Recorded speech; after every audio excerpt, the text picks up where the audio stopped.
A gente também está dando o nosso melhor, né? Então vamos adorar o Senhor Jesus Cristo, pois Ele é digno de toda a honra e toda a glória.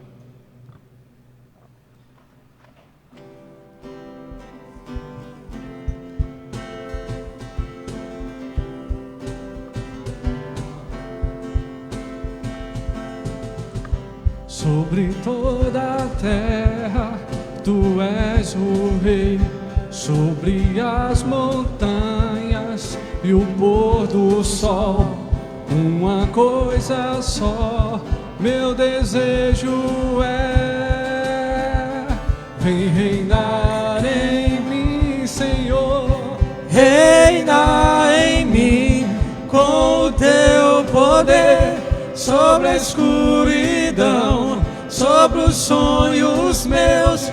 Tu és o Senhor de tudo que sou. vem reinar em mim, Senhor, Reina em mim com o teu poder, sobre a escuridão, sobre os sonhos meus. Tu és o Senhor de tudo que sou. vem reinar em mim, Senhor.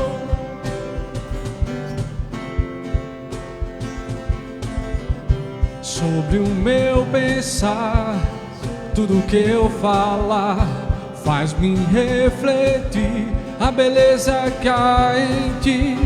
Tu és para mim mais que tudo aqui.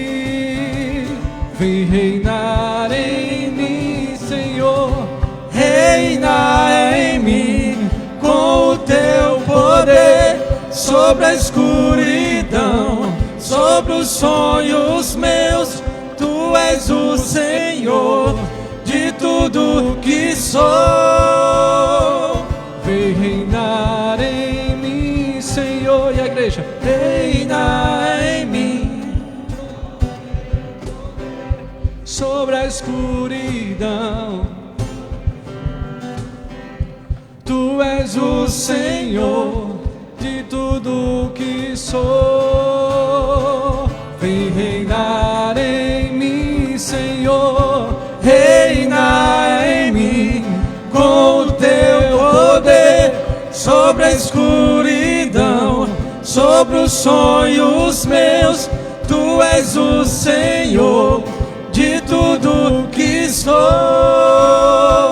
Vem reinar em mim, Senhor. vem Reinar em mim, Senhor. Vem reinar em mim, Senhor.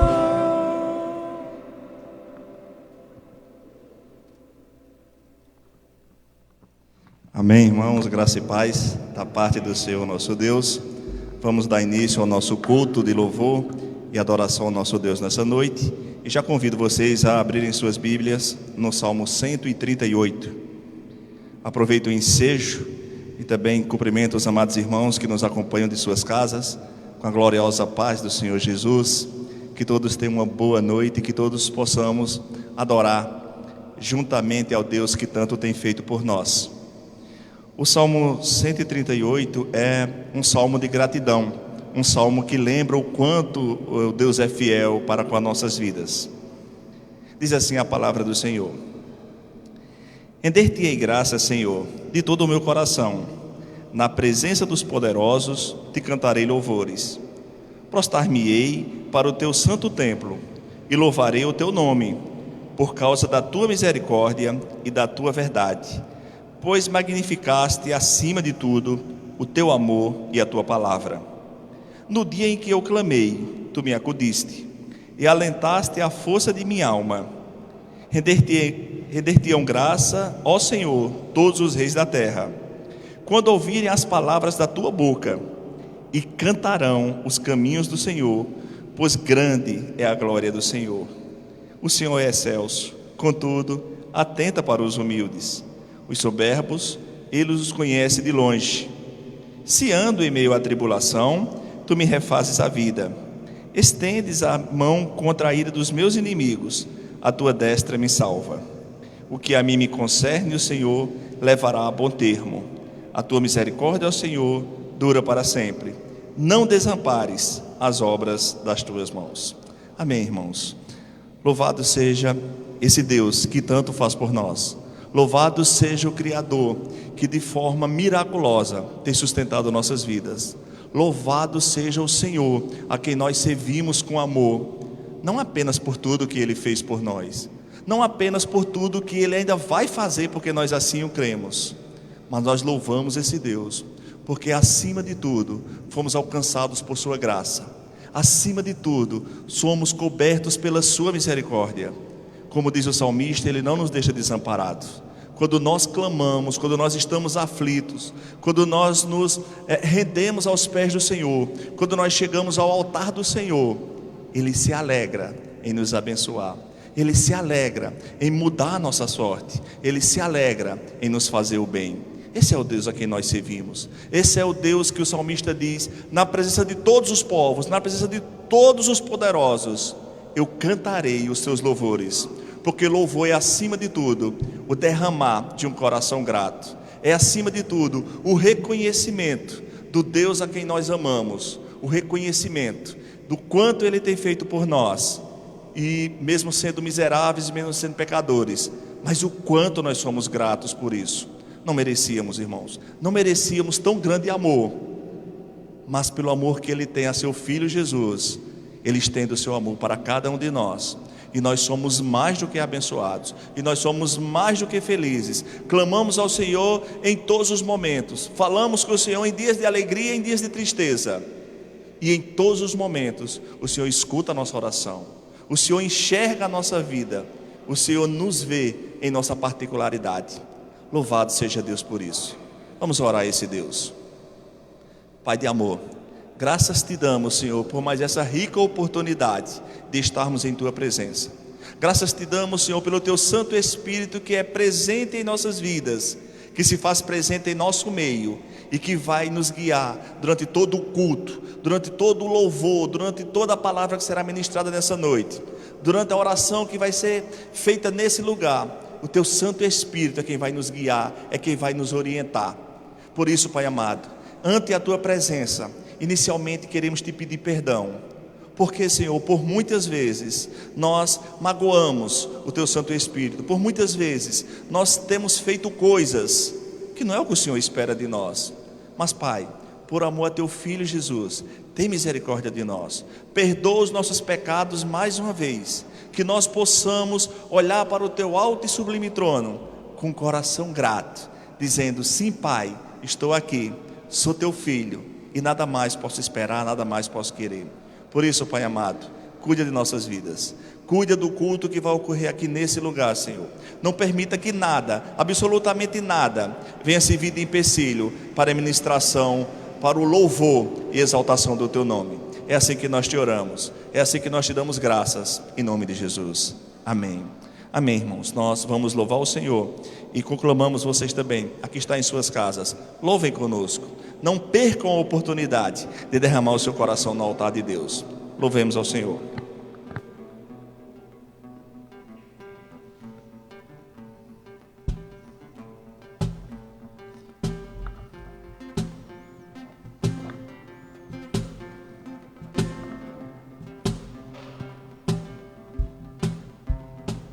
Começar.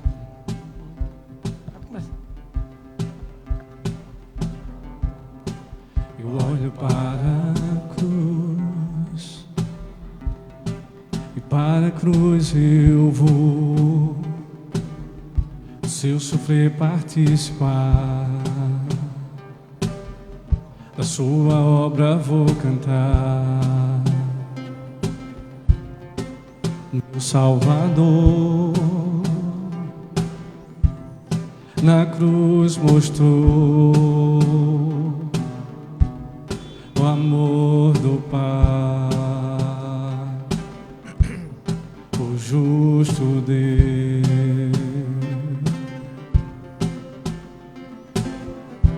Pela cruz me chamou, gentilmente me atraiu, e eu, sem palavras, me aproximo, quebrantado por seu amor.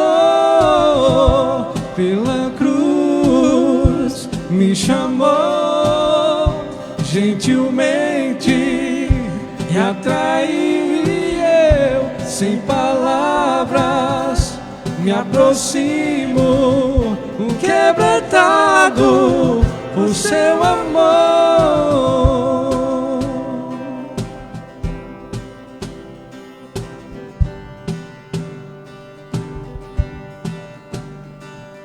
Senhor Jesus,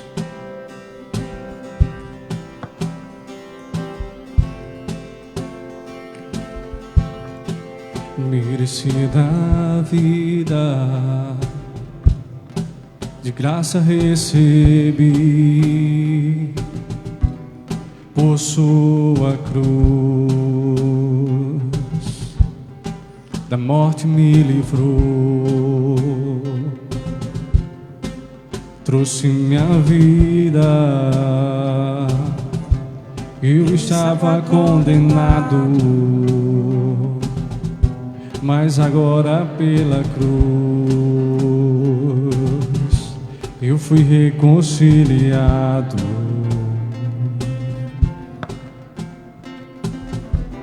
Pela cruz me chamou, gentilmente me atraiu, e eu, sem palavras, me aproximo, quebrantado por seu amor. Pela cruz me chamou, gentilmente me atraiu, e eu, sem palavras, me aproximo, quebrantado por seu amor.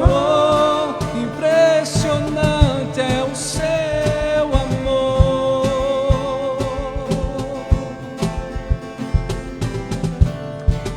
Me redimiu e me mostrou o quanto é fiel.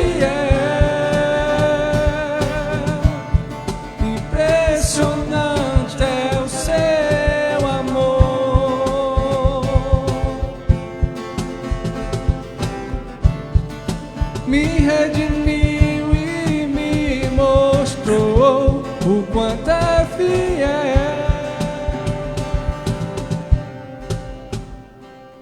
E a igreja canta, aleluia. Pela cruz me chamou,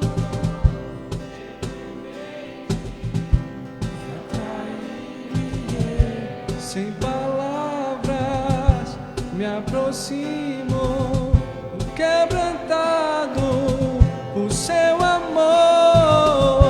Pela cruz me chamou, gentilmente me atraiu, e eu, sem palavras, me aproximo, quebrantado por seu amor.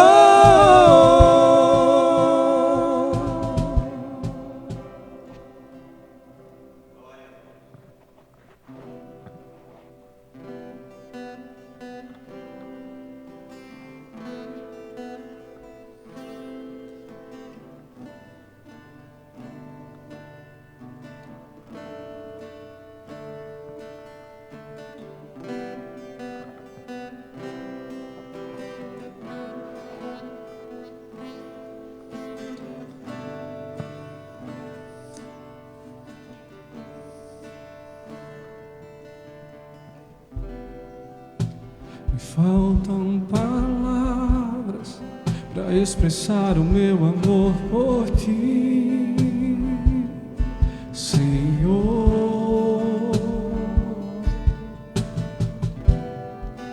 Me sobram experiências que expressam seu amor por mim, Senhor.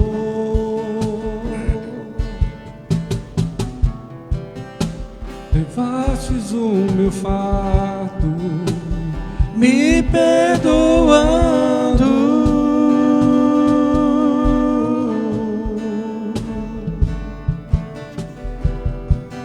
seu amor me alcançou. Sigo te buscando.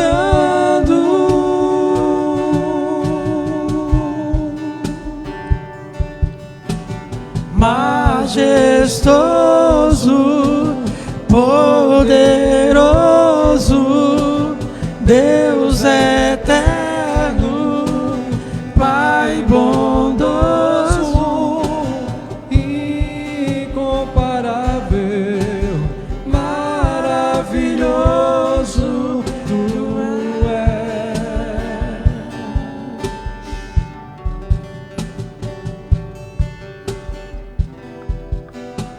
Pra onde eu irei, pois só tu tens palavra de vida eterna.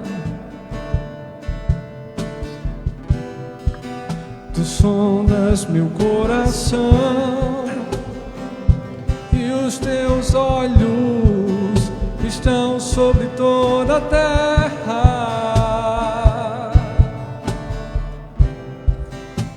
Levastes o meu fardo, me perdoando.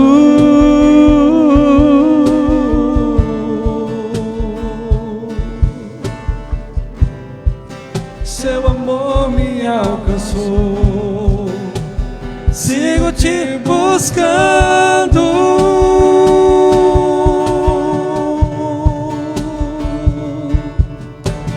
Majestoso, poderoso, Deus eterno, Pai bondoso, incomparável, maravilhoso, tu és, majestoso, poderoso, Deus eterno, Pai bondoso, incomparável, maravilhoso, tu és.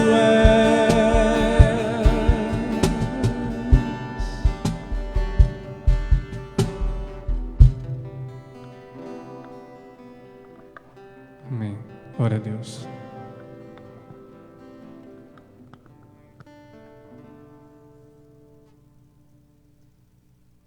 A paz, irmãos. Amém, porque verdadeiramente majestoso, poderoso, Deus eterno e Pai bondoso é esse a quem nós servimos, né? E nesse momento nós estamos na presença do Senhor em forma de gratidão pela vida da nossa irmã Gorete, que há algum tempo atrás iniciou uma batalha muito grande contra uma enfermidade, mas o Senhor nunca a deixou sozinha nessa batalha e hoje nós estamos aqui para agradecer pela vida dela. Além da vida dela, nós também queremos agradecer pela vitória já na vida da nossa irmã Nice e do irmão Roberto, que passou hoje por uma cirurgia, mas o Senhor cuidou dela e para a glória do Senhor ela está bem.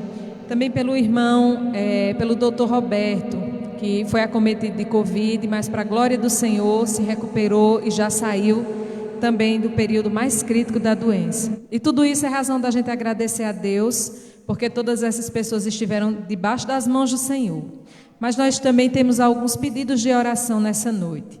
E um deles é por Dona Lia, a mãe de Júlia, né?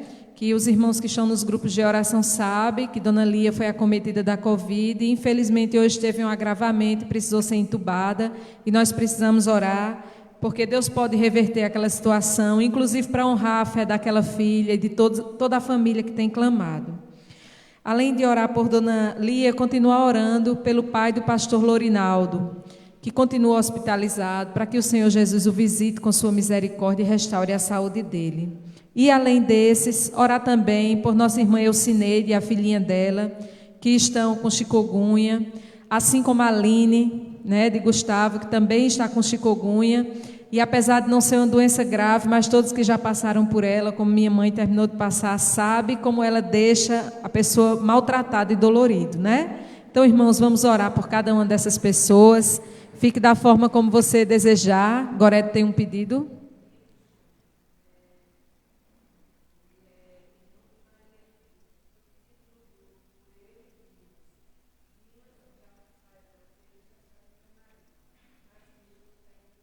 Milson. Amém. Amém, irmãos. Irmã Gorete está pedindo oração também por Milson, que foi entubado. Então, ele continua necessitando de muito das nossas orações. Mais algum irmão tem algum pedido nessa noite a fazer? Não?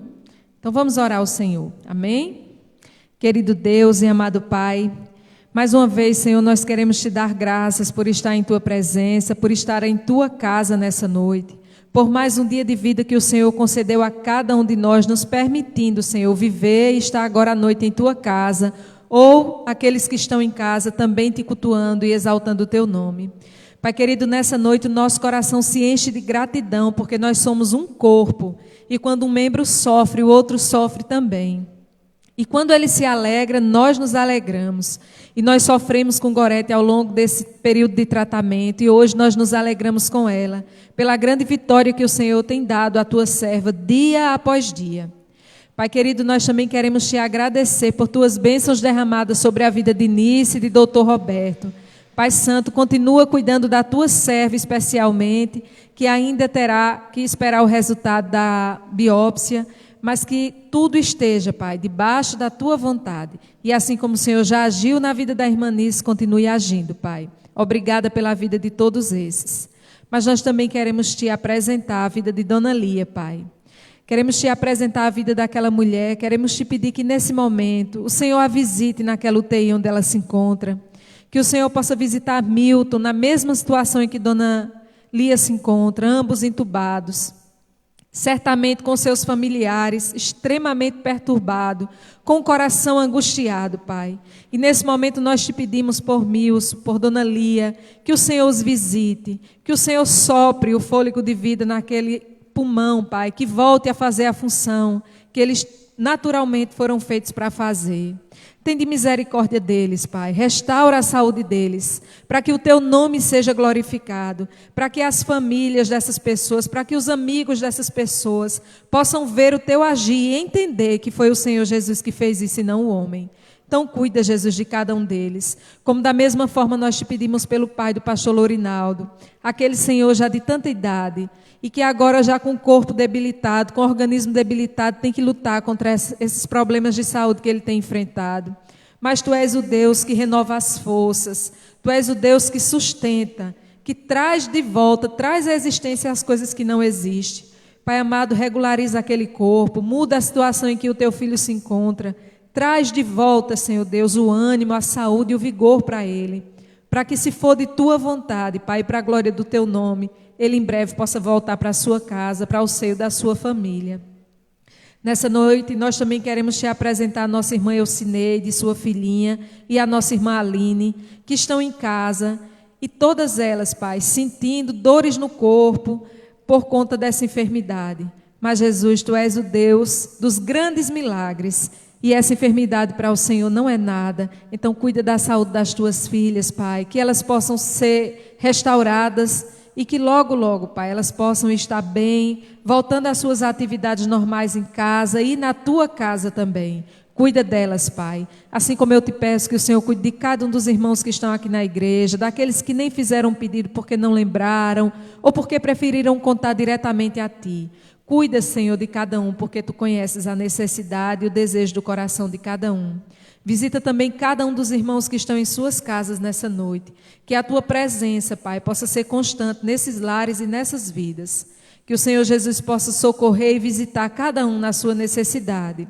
E continuar, Senhor, sendo o centro nas nossas vidas, Pai, para que nós possamos, de fato, suportar os dias maus.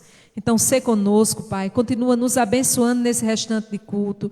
Abençoa, Pai, a palavra que será ministrada, que nós possamos ser ricamente abençoados e sair nessa noite aprendendo um pouco mais de Ti. Em nome do Teu Filho amado Jesus. Amém. Amém, irmãos.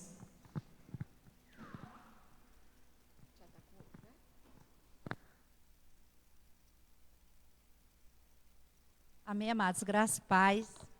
Estamos felizes de estar nessa noite. E com uma palavra, como a Raquel mesmo falou, a gente tem que se alegrar, né? Verdadeiramente, com o que se alegra e chorar com os que choram. E glória a Deus que estamos nessa noite para celebrar a vida da nossa irmã Gorete. assim também como cremos que Deus também já está entrando com providência na vida daqueles que ainda necessitam, né? Que o Senhor derrame o seu bálsamo curador sobre todos eles, amém? Mas nesse momento já adoramos ao Senhor através dos louvores, mas nós vamos adorá-lo ao Senhor também através de sua palavra. Eu convido nosso pastor para que a gente possa orar, para que Deus o conduza, para que o Espírito Santo verdadeiramente fale aos nossos corações nessa noite. Fiquem de pé, vamos orar ao nosso Deus pela vida do nosso servo dele, amém? Pai querido, Pai amado, queremos te agradecer, Deus, por tudo quanto o Senhor já tem feito nessa noite, Senhor. Queremos te agradecer pelo dom da vida da nossa irmã Gorete, Senhor, que hoje está prestando um culto de gratidão a Ti, Senhor, pelas maravilhas que o Senhor tem operado em sua vida, e nós estamos alegres por isso, Senhor. Também te apresentamos, assim como a nossa irmã Raquel mesmo frisou, diante dos irmãos que também precisam ser alcançados por Ti, com Teu bálsamo, ser com eles, Pai. Mas agora, nesse momento, Senhor, queremos te apresentar a Tua palavra, Senhor. Meu Deus, meu Pai, te apresentamos Teu servo, Senhor. Nesse momento, Senhor, não seja ele, mas seja o próprio Espírito Santo falando através dele. Deus, Tu conhece cada uma das nossas necessidades, Senhor. Meu Deus, meu Pai, mas desde já, Senhor, queremos te pedir que o Senhor repreenda toda força contrária, Senhor, para que a nossa mente fique totalmente cativa daquilo que o Senhor vai nos entregar nesta noite, meu Deus. Então, usa Teu servo, Senhor, da maneira que Tu queres, para a honra e glória do Teu nome. Desde já nós te louvamos e te agradecemos, em nome de Jesus. A igreja diz... Amém. Queridos e queridas, graça e paz aos irmãos que aqui estão, aos irmãos e irmãs que também estão nos acompanhando por meio do nosso perfil. E quero mandar um abraço aqui todo especial à nossa irmã Charla, né? Charla, que está na Bahia, aproveitando esse período de férias junto com sua família, com seu esposo. Deus abençoe você, Charla, nossa irmã Lindinalva, Nidiane, Ana Maria, Licinha e tantas outras irmãs e irmãos que já estão conosco nessa noite. E como Sandra falou, né, já foi dito, mas faço questão da redundância, Gorete, para falar da nossa gratidão a Deus, de poder estar com você nessa noite, junto com sua família. Domingo eu falei sobre essa questão, né, de estarmos saindo dessa pandemia, e eu sempre coloquei no meu coração essa verdade depois de tudo. Deus está nos dando uma nova chance, Gorete. Está te dando uma nova chance. Deus está dizendo, Gorete, tem muito ainda para fazer. Volta, porque o que eu tenho na tua vida ainda não se cumpriu. E Deus tem feito isso na vida de muitas pessoas, não é? E espero em Deus que esse despertar possa trazer a consciência daquilo que de fato Deus espera de nós. E então nós só temos um motivo de muita gratidão nessa noite, é de poder celebrar junto com sua casa. Havia Gustavo aí, já online, que não pode estar aqui, também está cumprindo o seu papel de sacerdote, sua esposa está doente, ele está lá cuidando da família, Everson, que também não pôde vir aqui, mas está representado por sua amada noiva, e assim por diante. Então, queridos, nessa noite nós vamos unir os nossos corações ao coração dessa família, em gratidão a Deus, e se esse culto é ofertado ao Senhor em reconhecimento, nada melhor do que fazermos uma leitura que todos conhecem e que é, digamos assim, clássico, para quando se fala de gratidão, que é o Salmo de número 116, verso 12, né? Que todos nós conhecemos de cor e salteado, mas eu quero usar apenas esse texto como base para alimentar as convicções do nosso coração quanto a um tema tão propício, né? Que é gratidão. Gratidão é algo extraordinário, é algo que mexe com o coração de Deus. E é por isso que a ingratidão é pecado, não é? Se teve um pecado que o povo de Deus mais viveu, né, meu presbítero Juarez, é a ingratidão. E sendo assim, quando um coração grato reconhece os feitos do Senhor, isso também alegra o coração de Deus, assim como um coração ingrato entristece o coração de Deus. Claro que nós conhecemos esse texto, e os irmãos que estão em casa também conhecem. Vamos fazer essa leitura bem forte no 3, todos nós de uma só vez. 1, 2, 3. Que darei ao Senhor por todos os seus benefícios para comigo. Deus, essa é uma pergunta retórica. Todos nós, assim como o teu filho que escreveu este salmo, conhece a resposta na ponta da língua. O que é que nós podemos te dar, Senhor, por tanta gratidão? O problema é que o nosso coração é mau. O problema é que nós somos pecadores, inclinados a fazer o que não te agrada. mas que nessa noite o Teu Espírito Santo nos leva a meditar sobre aquilo que podemos fazer, devemos fazer e não fazemos quando trata-se de gratidão. Por isso eu te agradeço, em nome do Pai, do Filho e do Espírito Santo. Amém. Meus amados e minhas amadas, aproximadamente no ano de 1629, um grupo de mais ou menos 400 homens, que eram denominados de puritanos, e nós conhecemos a história dos puritanos. Esses homens, eles embarcaram em um navio e eles viajaram, em busca do novo mundo, conhecido como Novo Mundo da América. Eles saíram em busca de uma nova terra.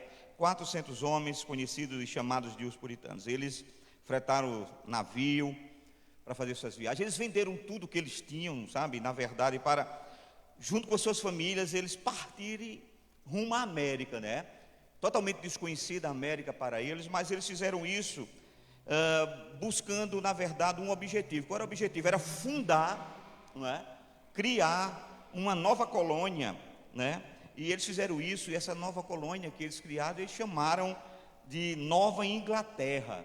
Eram os puritanos ingleses, e eles saíram para fundar essa nova etnia, ou essa nova colônia, essa Nova Inglaterra. E o objetivo, na verdade, era encontrar um lugar em que eles pudessem viver em liberdade, mas viver em liberdade segundo a ética do Evangelho, Eles queriam um local onde eles pudessem viver a ética do Evangelho, firmado num compromisso com a palavra de Deus, e que pudesse ter liberdade para assim viver de acordo com aquilo que eles queriam em termos doutrinários. E os puritanos chegaram, e os primeiros puritanos, queridos, que chegaram nessa nova terra, ou nesse novo mundo, que eles chamavam de Nova Inglaterra, esses homens que chegaram, os primeiros deles, muitos deles, queridos, morreram, devorados pelos lobos, morreram pelo frio castigante do inverno na América do Norte. Morreram esses homens. Mas também, queridos, ficaram alguns remanescentes. E mais tarde, novamente, vieram outros grupos de puritanos, e dessas vezes eles estabeleceram as primeiras bases da nação, que hoje é conhecida como os Estados Unidos da América. Então, os Estados Unidos da América tiveram o privilégio de ser colonizados pelos puritanos, homens de fé, de uma conduta ilibada, homens de uma fé, exacerbada. E às vezes eu fico perguntando, nós tivemos o azar de ser colonizado pelos portugueses, vai fazer o quê? Bom, mas esses homens chegaram, queridos, e perceba, eles se estabeleceram naquilo que agora ficou conhecido como os Estados Unidos da América, começaram ali a criar suas famílias com a liberdade que eles queriam, com a visão puritana que eles tinham de santidade, de culto, e foi justamente nesse período que eles tomaram a decisão. Ao recolherem pela primeira vez, queridos, o fruto da terra que eles cultivavam, os puritanos e suas famílias, juntamente com os primeiros habitantes daquela nova terra dos Estados Unidos, eles promoveram uma grande cerimônia, e que essa cerimônia ficou conhecida até hoje, nos dias de hoje, principalmente nos Estados Unidos, como o Dia de Ações de Graças. Eles criaram esse dia. Quando eles tiveram a primeira colheita, eles fizeram uma cerimônia maravilhosa, dedicaram os primeiros frutos da sua colheita para Deus, e eles fizeram isso, e esse dia de ações de graça, na verdade, era uma manifestação do reconhecimento público daquele grupo de pessoas, de que tudo que eles receberam vinham de Deus, e que de fato eles deveriam ser gratos a Deus pelos frutos daquela nova terra. E interessante, queridos, que o que nos chama atenção nessa história dos puritanos é algo que talvez para nós não seja muito claro assim, de acordo com aquilo que a gente vive hoje, a nossa cultura, não é? O que nos chama atenção aqui é, por exemplo, esses homens, eles poderiam ter criado um dia para lembrar daqueles homens que morreram. Lembra aqueles primeiros 400 que vieram, que foram mortos, devorados pelos lobos, mortos pelo frio? Eles deveriam, quem sabe, fazer um dia para lembrar os mártires daquela colonização, daquele novo país. Eles poderiam, quem sabe, queridos, ter feito isso para lembrar do sofrimento, das lutas, né, que eles enfrentaram quando chegaram aos Estados Unidos. Mas perceba que, em vez de exaltar os seus mártires, ou exaltar as suas dificuldades, as dificuldades que eles enfrentaram, esses homens tomaram uma decisão.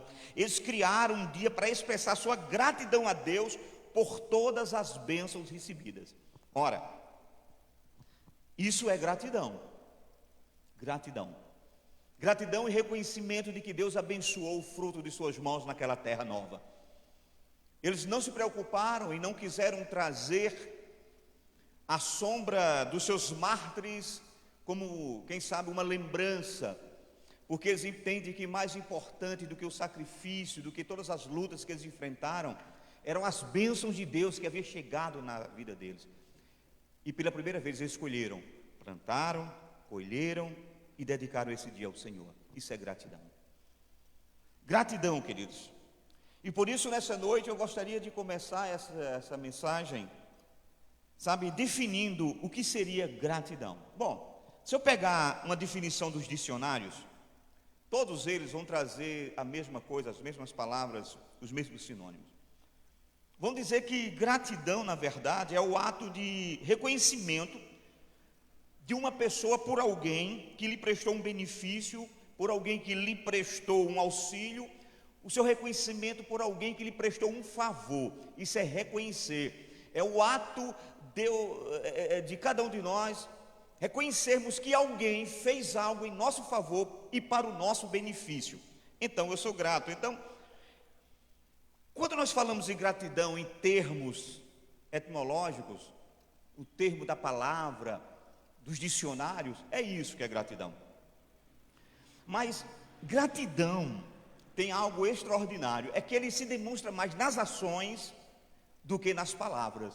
E por isso eu prefiro buscar na Bíblia ações de gratidão, ações de pessoas que não apenas reconheceram um favor imerecido, mas que de uma forma ou de outra eles também agiram, né, quando receberam esse favor, para mostrar que de fato o reconhecimento estava além apenas de suas palavras. Por exemplo, quando nós lemos Lucas no capítulo 17, a partir do verso 12, nós vamos encontrar uma história que você conhece bem, a história de 10 leprosos. Isso é uma história clássica de gratidão na Bíblia.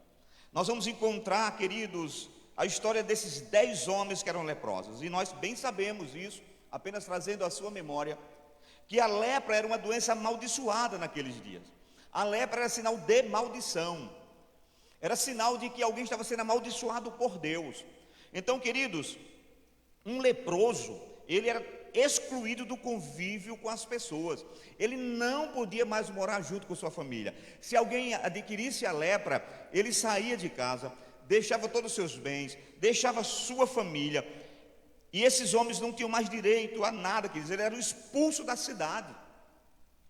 E sendo expulsos da cidade, eles passavam agora a morar em lugares isolados das pessoas sadias, né? Conhecido aqueles locais como leprosários, né? E eles viviam nos leprosários, eram aldeias só de leprosos, de pessoas que sofriam a mesma dor, com a mesma enfermidade. A lepra, queridos, como maldição, ela era algo que ninguém convivia. Você percebe que, se você for ver o livro de Levítico, existe um ritual acerca de como se devia proceder, por exemplo, se alguém tocasse num leproso.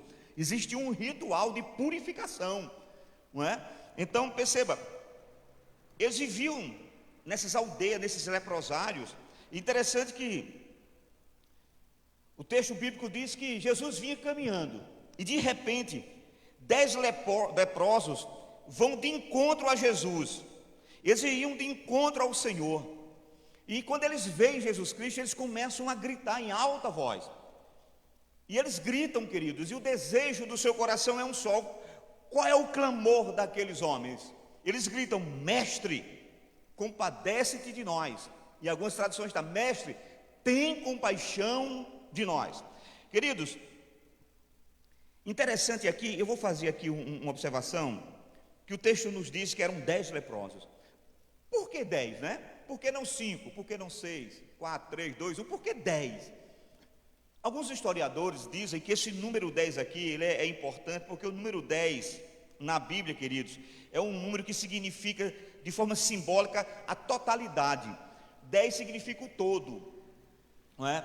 Então, esses 10 leprosos, segundo alguns historiadores, eles representavam a totalidade de todos os povos, a totalidade de todas as raças, de todas as nações, ou seja, representava toda a humanidade. Por isso o número 10 estava lá. Ou seja, o que o texto quer nos mostrar de forma simbólica é que todos nós estamos sujeitos à lepra do pecado.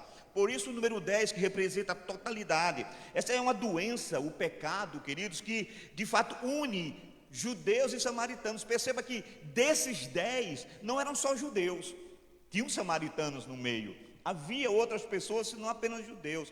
Então isso é uma forma simbólica de dizer o seguinte: a lepra, o pecado que simboliza a lepra, e a lepra que simboliza o pecado hoje, é uma doença que é de toda a humanidade. Então, quando nós encontramos esses homens, eles estavam agora desesperados, e aquele grito, Senhor, ó Mestre, compadece de nós, na verdade era um grito, querido, que externava o desespero, externava a dor que eles tinham, não apenas pelas feridas, mas que estava no seu coração. Porque imagina o que é você viver longe da sua casa, longe da sua família, separado de tudo. Você tem uma ideia, quando esses leprosos vinham caminhando, eles tinham que gritar. Quando alguém estava lá perto, que tentava se aproximar dele, que talvez não enxergasse a sua enfermidade, ele gritava: leproso, leproso, não se aproximem, de tão grave que era a doença da lepra. Então perceba, nós vamos ver agora que esses homens estão lá gritando, sabe? Eles externavam o desespero e a dor, e os gritos que eles tinham, queridos, ou que eles de fato estavam dando naquele momento, era um grito que implorava para que o Senhor tivesse compaixão da situação deles. Perceba que o que eles queriam era apenas compaixão, era que Jesus Cristo se compadecesse da situação, da enfermidade que estava lá. Interessante que Jesus dá apenas uma palavra para aqueles homens, em resposta ao seu grito, em resposta ao clamor daqueles 10 homens. A palavra de Jesus é: vão até o sacerdote e mostrai-vos a ele. Jesus disse: vocês devem ir até o sacerdote, mostrem a ele. Interessante que isso aqui fica bem claro, o que nós vemos em Levítico, porque cabia aos sacerdotes declarar se o leproso estava purificado ou não. E isso nós encontramos em Levítico capítulo 14, do verso 1 até o verso 32. É uma regra, sabe, de normas de conduta, de como alguém de fato era declarado puro ou impuro, leproso ou purificado. E quem fazia isso era o sacerdote, tão somente o sacerdote. Então perceba, o que eu acho lindo de Jesus é isso. Jesus, ele não quebra as leis. A lei era, o sacerdote é quem diz se você está limpo ou não. Então vá até o sacerdote. Os leprosos, queridos, foram. E o que me chama a atenção aqui é que esses leprosos, eles demonstraram fé. Eram 10 leprosos que partiram, queridos, sabe, para ir para o sacerdote antes mesmo de ver o milagre. Porque o que Jesus disse foi: vão até o sacerdote.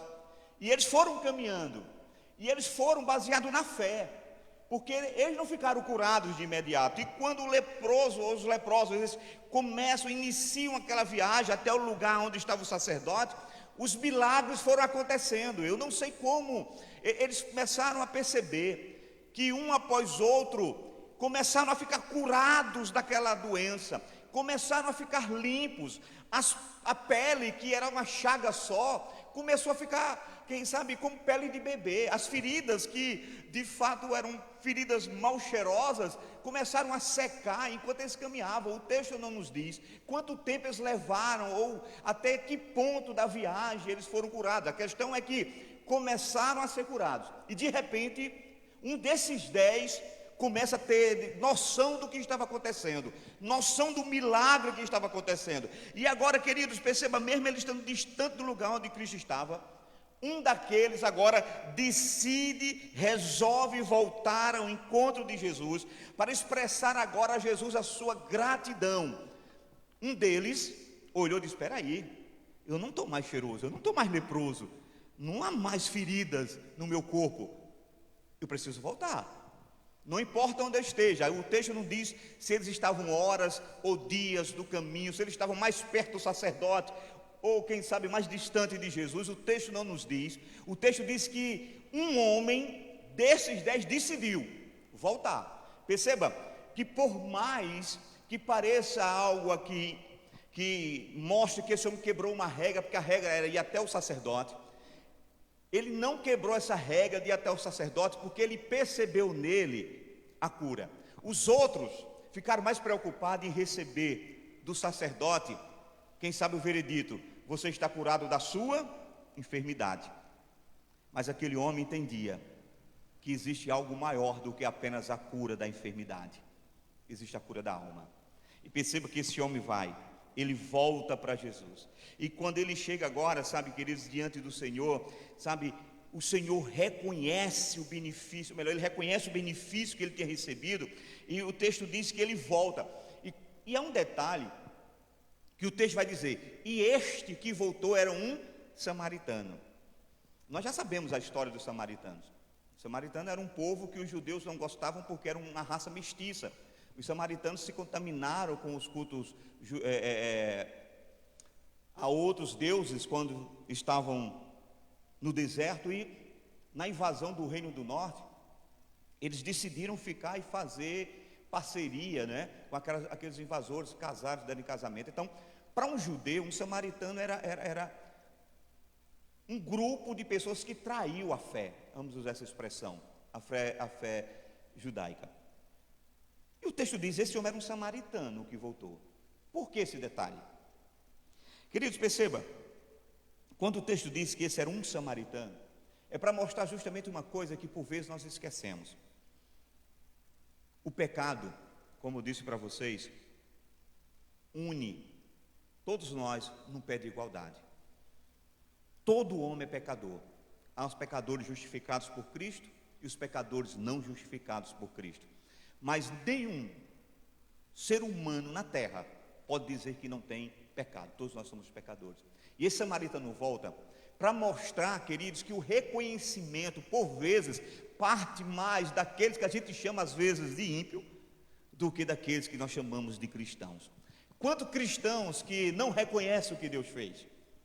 Mas quantas pessoas que você não vê dentro da igreja, mas que reconhecem os benefícios do Senhor na sua vida? Então perceba, queridos, que aquele homem volta, e o benefício da volta que ele teve foi do reconhecimento de Cristo, do seu ato. Perceba que Jesus agora olha para aquele homem e pergunta pelos 9. Veja, por que Cristo pergunta pelos 9?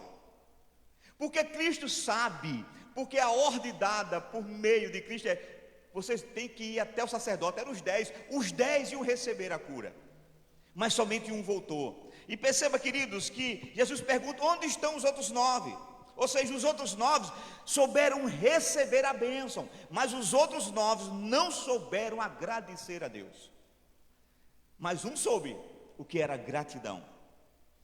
Sabe, queridos, eu sei que você sabe, assim como eu, que tem gente que é assim.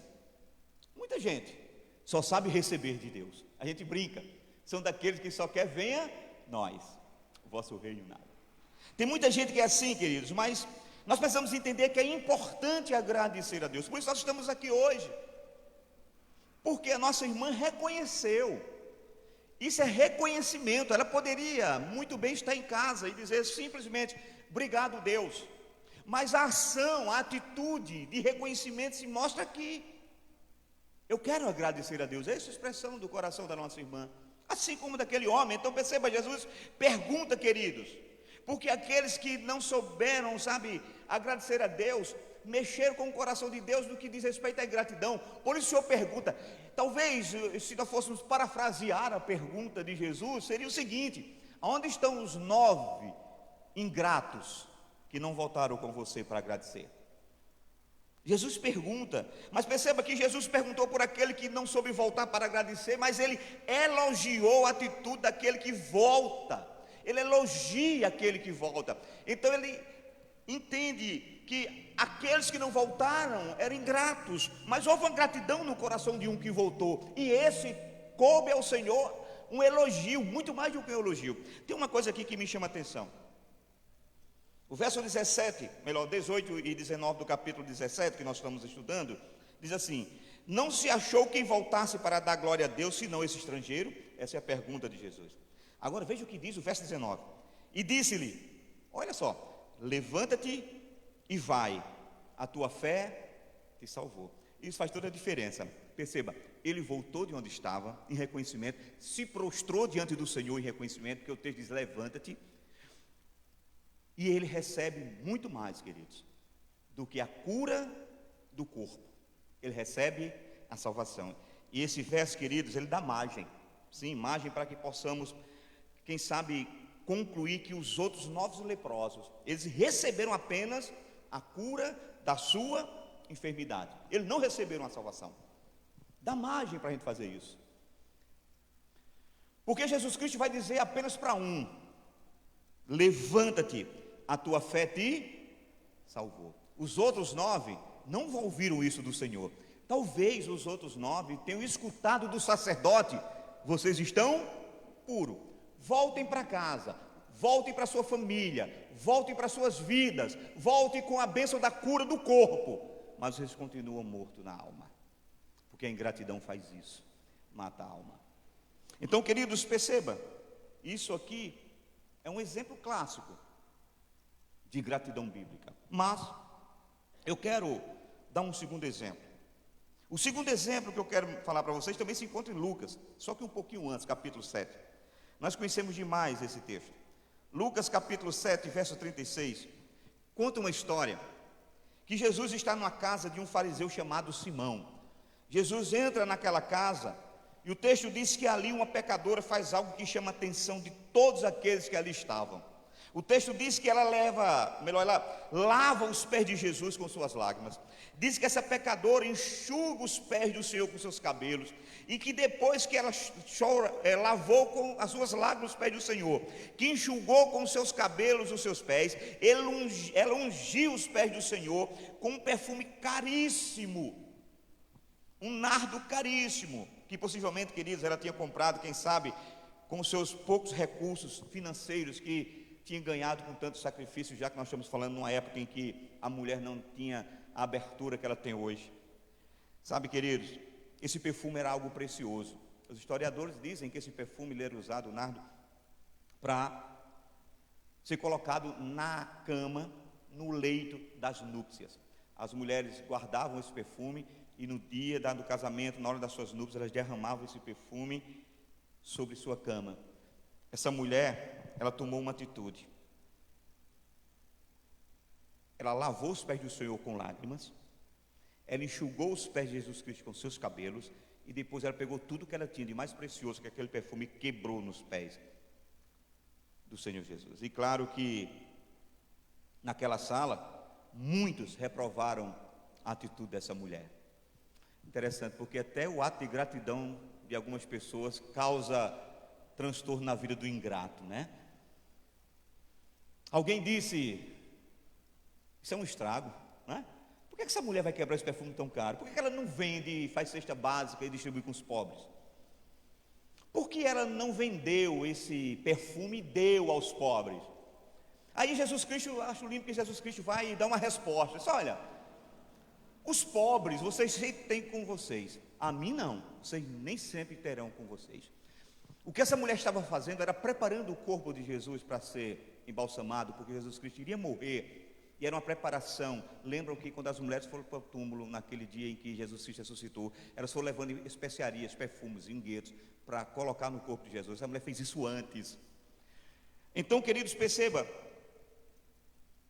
diante desses fatos, a pergunta é: o que motiva um leproso a voltar de uma caminhada, sabe, tão longa, para agradecer ao Senhor? O que é que motiva uma pecadora a gastar todo o seu dinheiro, sabe, em um perfume tão caro, jogando aos pés do Senhor? Meus amados irmãos e irmãs, nessas duas histórias, em que um leproso faz uma longa viagem de volta só para adorar a Cristo, e uma mulher pecadora derrama todo o conteúdo de um caríssimo perfume nos pés de Jesus, queridos, só tem uma coisa que nós podemos definir: é que eles tinham alguma coisa em comum. E o que é que eles tinham em comum?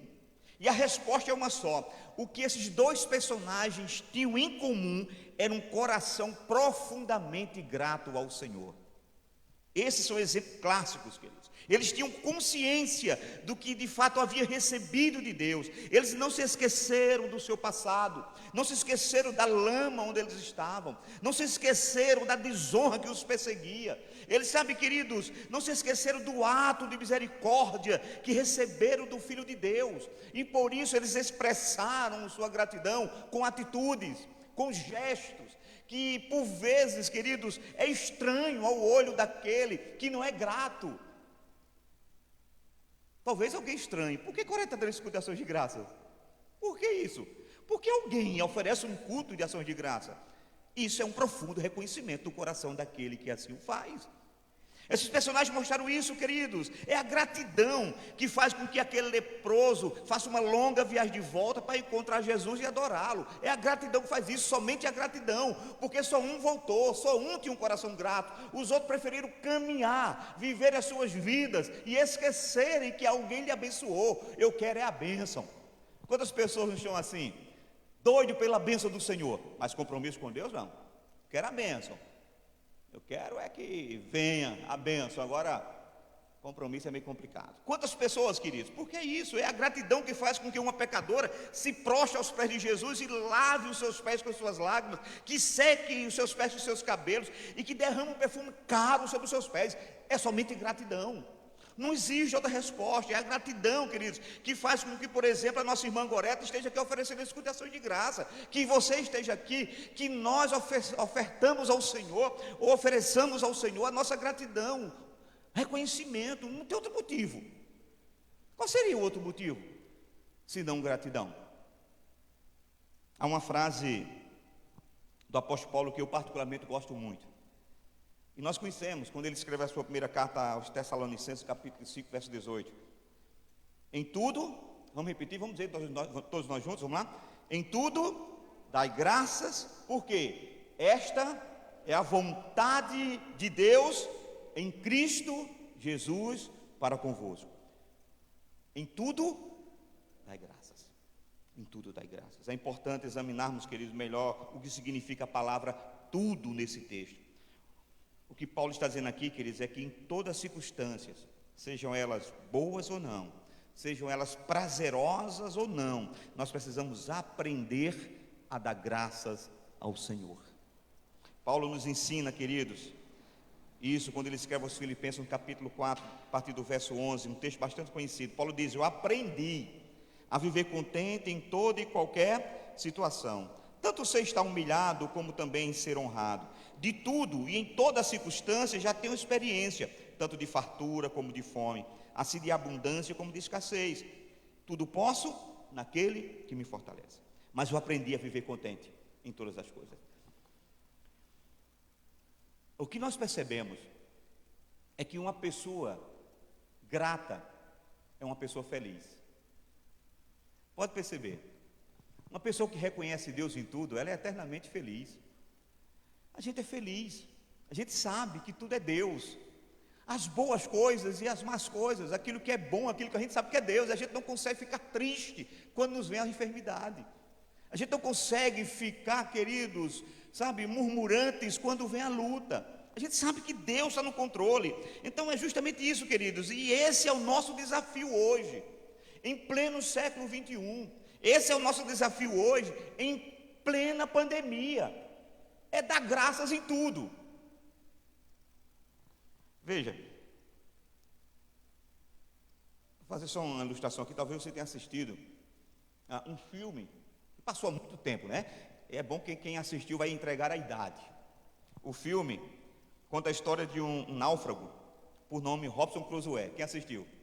Olha, os velhinhos levantando a mão. Interessante que esse filme é uma coisa interessante. Ele sofre um naufrágio, nós sabemos, né? Aqui não preciso dizer assim, não vou dar spoiler, porque todo mundo já viu esse filme, ou senão já leu o livro, né? Ele sofre um naufrágio, e o que me chama a atenção é que a primeira coisa que Crusoe faz quando ele chega numa ilha deserta, não sei se vocês lembram, ele cria uma lista. Ele cria uma lista. E de um lado da lista ele escreve todos os seus problemas, e do outro lado da lista ele escreve todas as coisas boas que estão acontecendo com ele. Ele está lá sozinho, né? O único amigo dele, vocês lembram, que é aquela bolinha que ele desenha lá, que tem, não esqueci o nomezinho dele, daquele personagem da bola, né?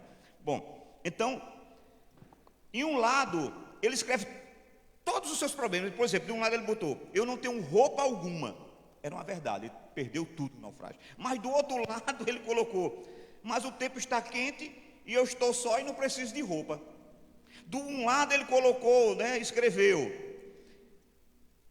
estou sem mantimento, todos os meus mantimentos foram perdidos. Do outro lado escreveu: mas existem muitas frutas frescas e água na ilha.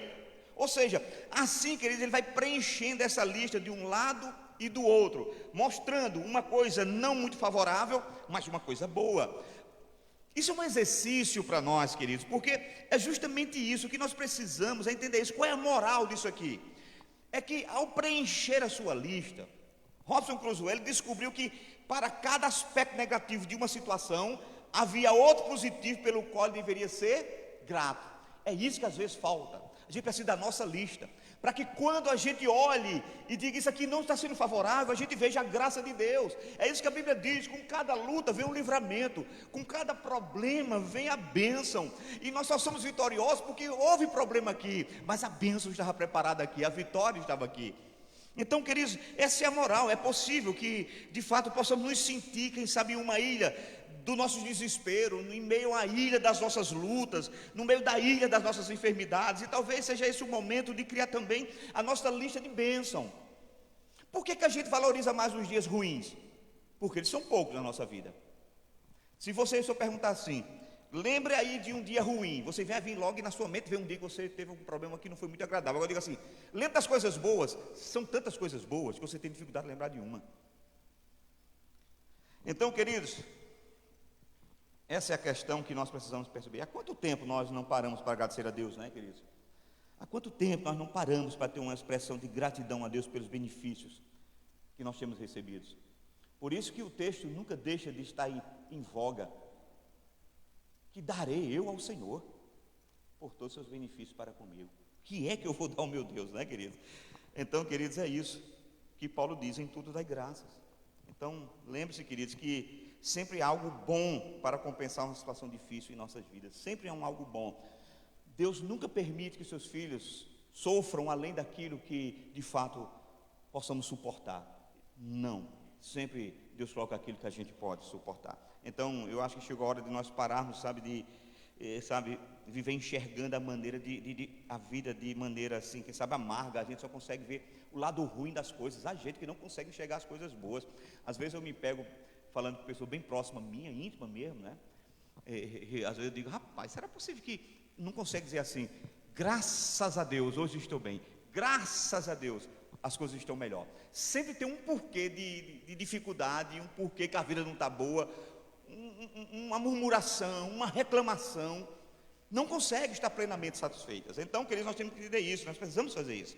Tem gente que só encontra amargura em todas as experiências da sua vida. As experiências dela são sempre amargas, não tem nada de bom, ela não consegue extrair, queridos. Sabe, tudo é sempre difícil, tudo é sempre ruim. Tem gente, querido, que só consegue ver problema do seu lado, sabe? As coisas para elas são tudo negativas. As pessoas que não conseguem enxergar coisa boa, e a gente chama essas pessoas de pessimistas. Há muitas pessoas pessimistas. A vida dela é de pessimismo, e não adianta, é um estilo de vida. Elas não conseguem enxergar nada de bom, não conseguem ser otimistas. E aqui eu acho interessante, tem duas frases aqui que eu achei muito interessante sobre a pessoa pessimista.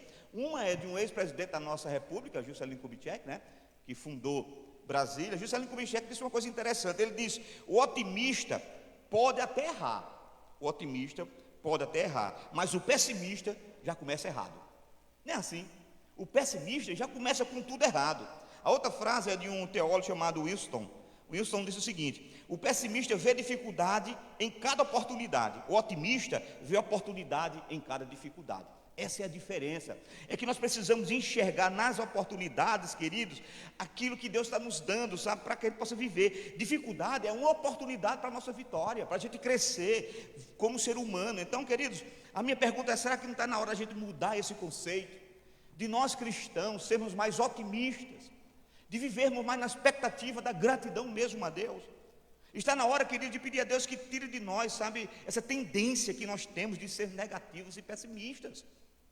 Temos que ser otimistas, crer que Deus está no controle. Queridos, sabe, eu achei interessante que teve uma frase que alguém botou assim. Como foi a frase? Deixa eu ver se eu lembro. Aquilo que foi escrito pela pena de Deus, a borracha do mundo não apaga, coisa mais ou menos assim. E eu comecei a perceber o seguinte: peraí, algumas pessoas ainda têm a noção de que a nossa história, que a nossa vida está sendo escrita por Deus. É como se alguém dissesse assim: a cada dia Deus escreve uma nova história. Isso aqui não é uma verdade bíblica. A gente pode até falar isso como expressão, mas amanhã Deus não vai escrever a minha história de amanhã. Ela já é escrita antes da fundação do mundo. Então, o que eu vou viver amanhã, Deus já sabe. Vai vir lutas, vai vir tribulação, mas eu tenho que ter certeza, Deus sabe. Então eu tenho que ser grato ao Senhor. A gratidão é isso, queridos. Interessante, eu quero fazer somente uma ilustração aqui sobre uma planta que existe, um fruto, na verdade, que existe na África do Sul. E esse fruto, ele chama esse fruto de baga, né? É uma fruta que só dá na África, né? E essa fruta é o seguinte: ela muda o paladar das pessoas, sabe, que de maneira que ela é tão saborosa, ela é tão gostosa, ela é tão doce, que quando você come ela, mesmo que depois de algumas horas que você saboreou essa fruta, por exemplo, pega uma fruta totalmente azeda, um tamarino da vida, por exemplo, que é um bicho que é azedo como o quê? Quando você comeu ela, você não consegue sentir o sabor do tamarino, porque ela dá sabor a tudo que você começa a ingerir durante algumas horas. Então, quando a gente vê esse exemplo, sabe, queridos, dessa baga, desse fruto, é coisa interessante. A gratidão é assim, é como o sabor da baga. Quando os nossos corações estão cheios de gratidão, nada do que Deus envie parece para nós desagradável. Nada que a gente enfrente vai ser desagradável. Tudo vai ter o sabor da gratidão. Então, queridos, se o coração está pesaroso, se o coração está triste, nós devemos adoçar a nossa aflição com a baga da gratidão, com o fruto da gratidão, sabe, queridos? Alguém já disse que se a nossa alma está sobrecarregada, nós devemos iluminá-la, sabe? E iluminar esses nossos fardos da vida, cantando louvores. É isso que a Bíblia diz. Se está alguém triste, cante louvores, né? Vamos louvar, vamos cantar ao Senhor. Então, queridos, se nós nos sentimos desanimados, se nós nos sentimos sem esperança, nós devemos expulsar essa desilusão. Como? Plantando gratidão dentro do nosso coração, plantando a gratidão no meu coração e dizendo: Senhor, o Senhor sabe toda a minha história. Então, se o Senhor determinou, tem um porquê, é a tua glória, é o meu bem. Nunca pode ser diferente, nunca pode ser diferente. Então, queridos, se a enfermidade nos abate nesse período que nós estamos agora, precisamos usar isso para nós crescermos espiritualmente. Precisamos entender que vamos crescer espiritualmente agradecendo ao Senhor, porque Ele nos ama o suficiente para nos curar. A enfermidade chegou, mas a gente prova o amor de Deus na cura, prova o amor de Deus quando Deus recolhe os seus e leva para a glória. De uma maneira ou de outra nós provamos o amor de Deus, ou somos curados e encaminhados novamente dizendo: voltem, porque eu não terminei o que eu tenho na vida de vocês. Vão, e a gente sente o amor de Deus dizendo: voltem, ou sentimos o amor de Deus dizendo: vinde, bendito meu Pai, o lugar que eu vos preparei antes da fundação do mundo. Venham viver o descanso eterno que eu conquistei para vocês na cruz do Calvário. De uma forma ou de outra, nós sentimos o amor de Deus. Então, queridos, se Deus, Ele nos corrige, se nós somos corrigidos, sejamos gratos, queridos, porque Deus só corrige a quem Ele ama. Se a correção está, é porque Ele nos ama. A pergunta é: como é que eu tenho que enfrentar esses momentos de amargura na minha vida? O que é que eu tenho que fazer quando a vida me oferece momentos difíceis? Alguém já disse que nem tudo são flores, queridos, e nós sabemos que isso é uma expressão verdadeira. Muitas vezes nós temos que lidar com os espinhos. Sim, queridos, nós precisamos lidar com os espinhos, e às vezes o resultado não é bom, às vezes é doloroso, às vezes dói, realmente dói. E qual é a nossa reação? Ou nós vamos nos queixar e vamos murmurar porque fomos feridos pelo espinho da rosa, ou nós vamos, na verdade, continuar mantendo a nossa alegria, a nossa gratidão e olhar o belo perfume que a vida, que a rosa da vida nos oferece. Tem espinho, mas tem perfume. Tem espinho, mas tem beleza. Tem espinho, mas tem Deus na nossa vida. Então, tudo faz sentido. Tudo faz sentido. E eu quero partir para a nossa conclusão, porque alguém já disse uma coisa interessante. Alguém já disse que um coração agradecido faz o rosto brilhar no meio da turbulência, faz a alma regozijar-se mesmo diante do fracasso. Um coração agradecido faz-nos enxergar o céu, ainda que as decepções nos induzam a andar de cabeças baixas. Um coração agradecido nos enche de alegria, e a alegria do Senhor é a nossa força. Neemias 8:10, disse-lhe mais: ide, comei as gorduras e bebei as doçuras, e enviai poções aos que nada têm preparado para si, porque este é dia consagrado ao Senhor, este é dia de gratidão. Portanto, não vos entristeçais, pois a alegria do Senhor é a nossa força.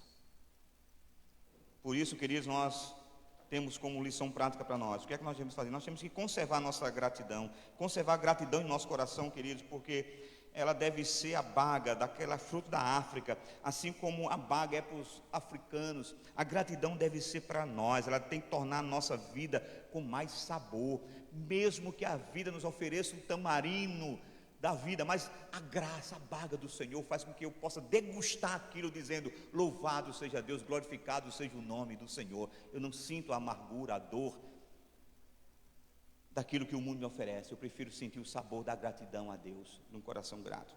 E para finalizar, eu quero terminar com uma ilustração. Conta-se que um dia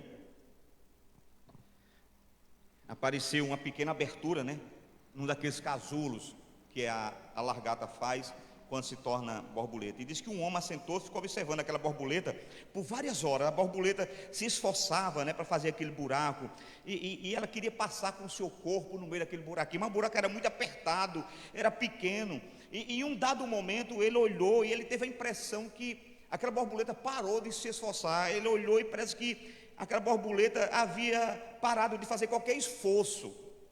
E parecia que aquela borboleta tinha ido mais longe do que ela podia no que diz respeito ao seu esforço, e ela não conseguia ir mais além. Era como se ela estivesse no meio do buraco, nem ia para frente e nem ia para trás. Estava lá, a metade do corpo para dentro, a metade do corpo para fora. Então aquele homem decidiu ajudar.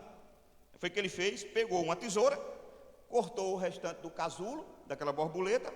A borboleta saiu facilmente a borboleta saiu. Porém, querido, sabe o que aconteceu? O corpo daquela borboleta estava murcho, o seu corpo estava pequeno, as suas asas estavam todas amassadas, e o homem continuou a observar, esperando que em qualquer momento as asas daquela borboleta se abrissem, ela pudesse voar, e ele pudesse contemplar o voo maravilhoso e dizer: ajudei a bichinha a se libertar.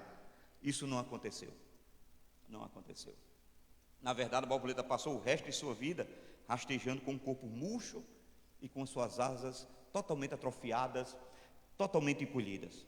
Aquele homem, ele não sabia que era na verdade o casulo apertado, era aquele buraquinho apertado no casulo, e o esforço que ela fazia para sair daquele casulo, que era necessário, queridos, sabe, era um modo pelo qual Deus fazia com que o fluido do corpo, daquela borboleta fosse para as suas asas, de forma que ela estaria pronta para voar assim que ela saísse do casulo.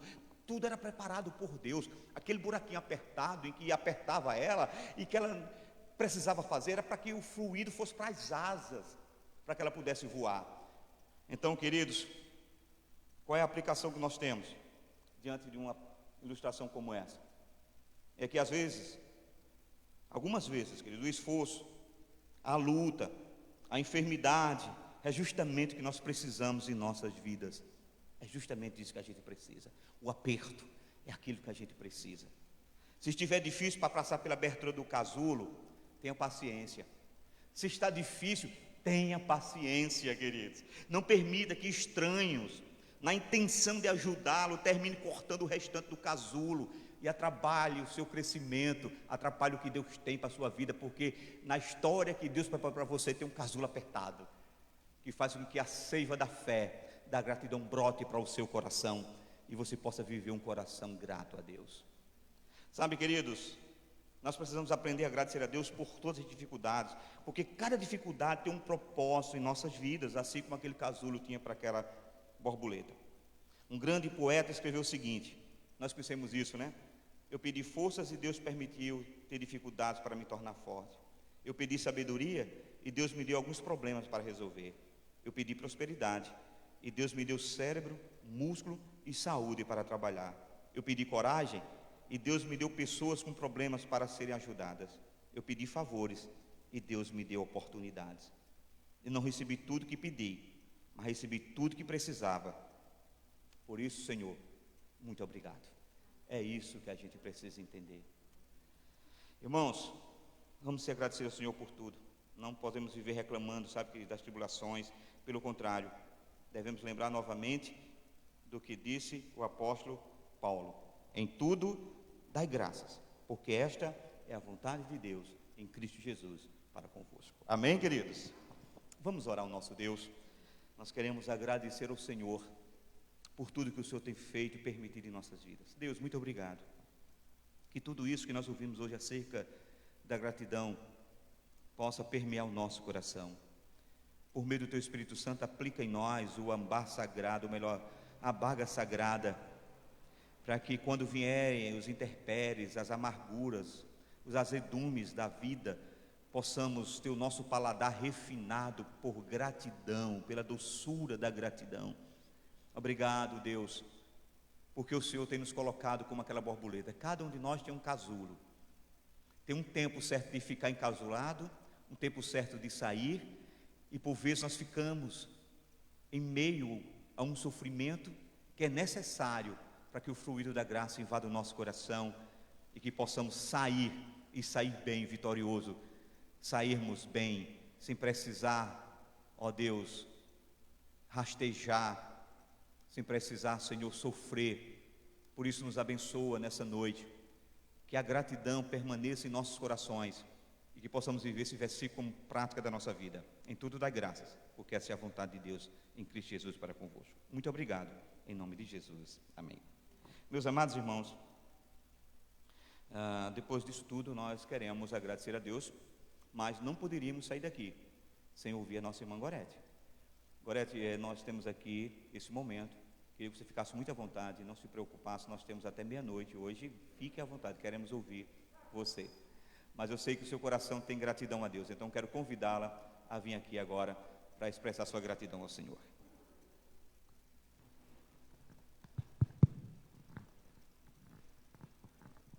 Graça e paz a todos. Eu quero dizer que a minha primeira vitória é falar nesse bicho aqui. Eu não tinha quem fizesse eu falar no microfone, porque eu acho minha voz muito feia. Eu vou tirar a máscara. Assim, eu acho minha voz sai pelo nariz, né? E assim, aí eu não falava em microfone de jeito nenhum. E aí minha primeira vitória. Então eu quero agradecer a Deus por essa vitória e por todas as outras, né? Eu sou imensamente grata a Deus e primeiramente a Deus, segundo a minha família, parentes e amigos, que são verdadeiros anjos que Deus colocou no meu caminho. Eu tive anjos mesmo, né? Eu costumo dizer que anjos são aquelas pessoas que Deus coloca no nosso caminho quando a gente precisa. E Deus colocou muitos, né? Começar por aqui. E aí, eu vou resumir, porque eu sei que já se faz tarde, amanhã é dia de trabalho. Vou tentar resumir, porque eu não sei falar pouco, não. Quando eu abro a boca, eu falo muito. Mas eu vou resumir, porque também em dezembro, né, a gente tem um testemunho, né? Aí eu vou só resumir. Pois é, no dia 17 de dezembro, né, eu recebi o resultado do exame e fui diagnosticada com um adenocarcinoma. E o que é isso? Era um câncer, um tumor cancerígeno, um tumor maligno no intestino. Aí,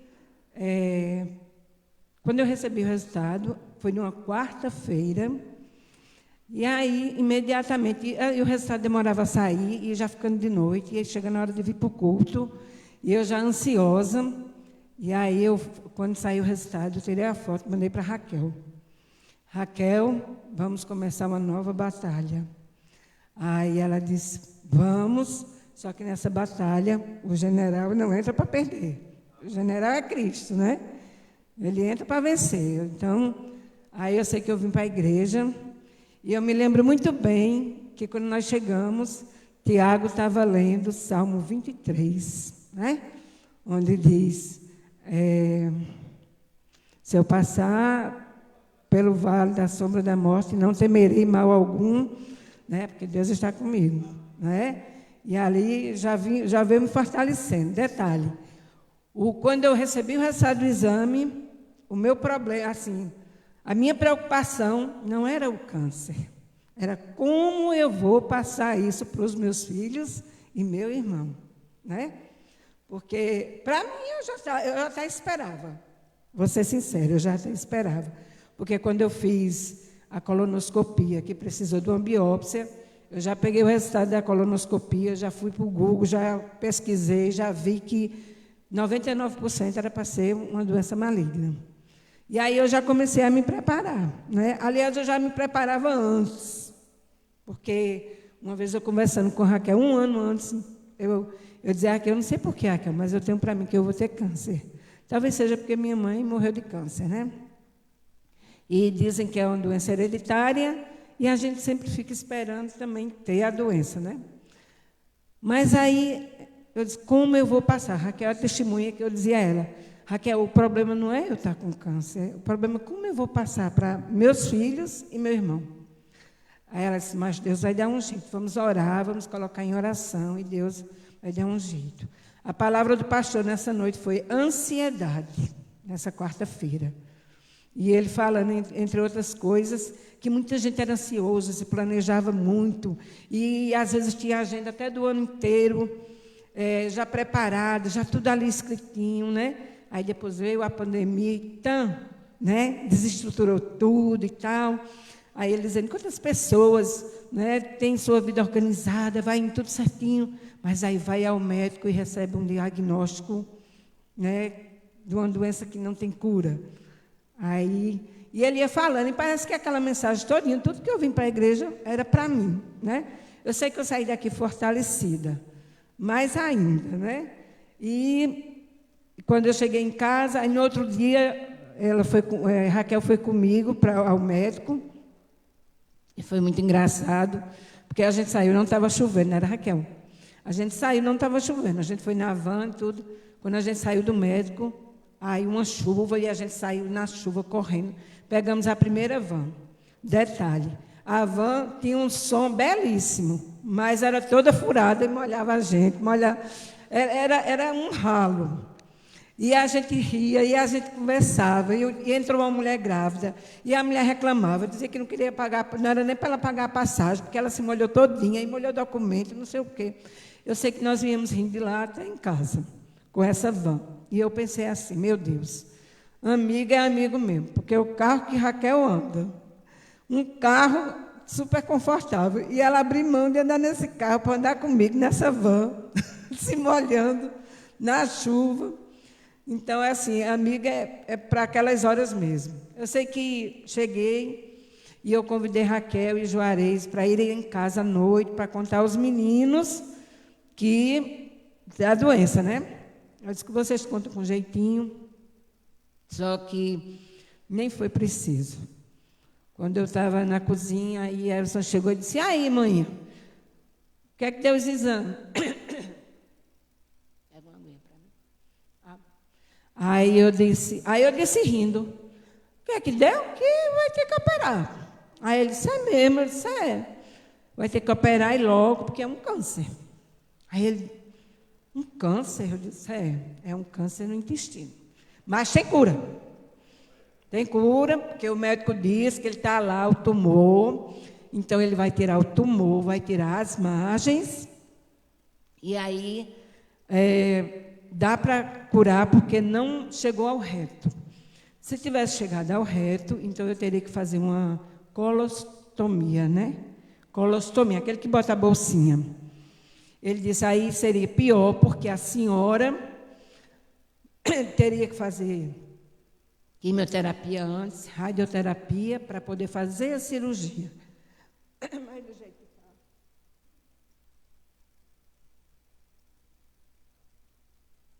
Mas do jeito que está aí, a gente fazendo a cirurgia logo, tem cura. Talvez não precise nem a senhora tomar quimioterapia. Dependendo da biópsia pós-operatória, talvez seja o que eu passei para eles. Eu disse, olha, é um câncer, é um tumor maligno, está no sigmoide, uma parte chamada sigmoide do intestino, mas se tirar logo, tem cura. Aí o menino disse, então, vamos tirar. Eu tinha feito um empréstimo para começar a casa de Gustavo. Mas não era para começar a casa de Gustavo, era para cirurgia, né? A casa de Gustavo, Deus ia providenciar depois. Como providenciou, e a casa está lá em pé, né? Está lá. À medida que eu fui me tratando, a casa também foi subindo, né?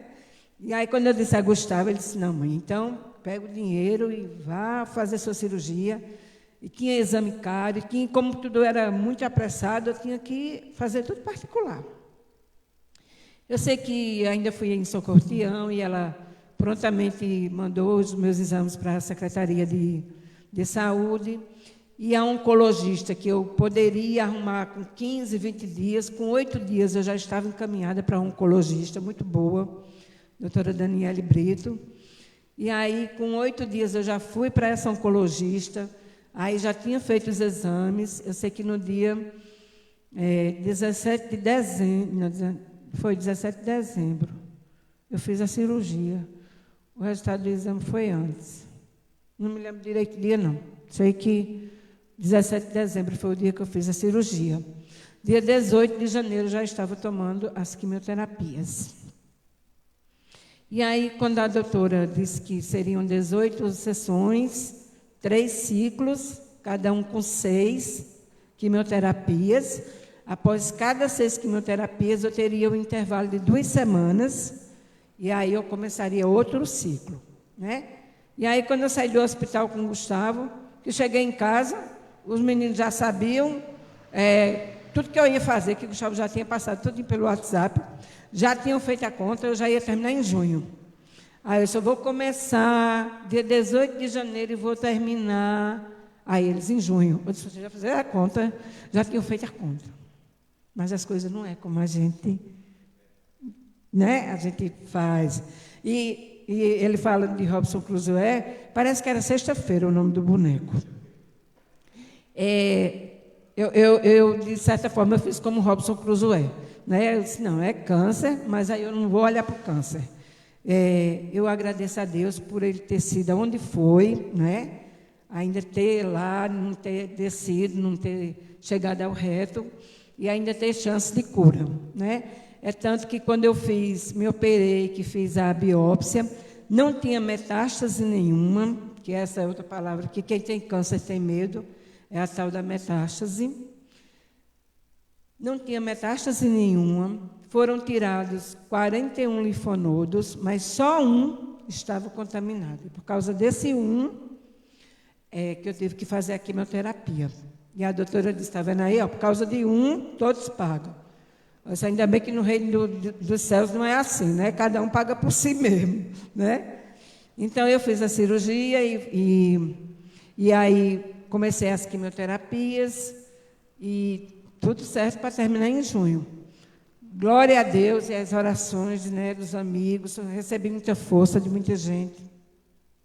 E eu lhe digo, Deus acampa anjos. E o pastor dizendo que o dia de amanhã já está escrito há muito tempo, né?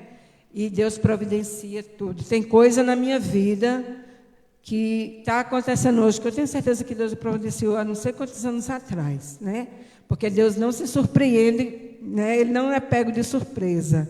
Ele tem tudo planejado. Ele sim tem planejado, nós não. Porque quando eu ainda cheguei a fazer inscrição para um carro da prefeitura me levar para fazer quimioterapia e o exame. Porque toda semana era um exame antes da quimioterapia. Eu tinha que fazer um exame de sangue para poder ela ver como estavam minhas plaquetas e se eu tinha condição ou não de tomar quimioterapia. Esse é o procedimento de toda pessoa que toma quimioterapia. E aí eu fui falar o carro, porque eu não tenho carro, né? Fui me inscrever lá para ter o carro. Aí a moça disse, olha, o carro é o seguinte, a senhora, por exemplo, eu tinha que estar lá 1h da tarde. Ela disse, a gente vai sair daqui 11 horas, 11h30, porque a gente também leva outros pacientes, tá certo? Eu disse, tá certo.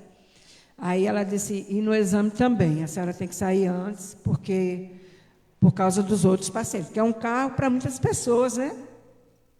E aí, quando eu cheguei em casa, aí Gorete, minha vizinha, que é um anjo que Deus colocou no meu caminho, e eu digo sempre a ela e a Ivan que Deus colocou eles ali.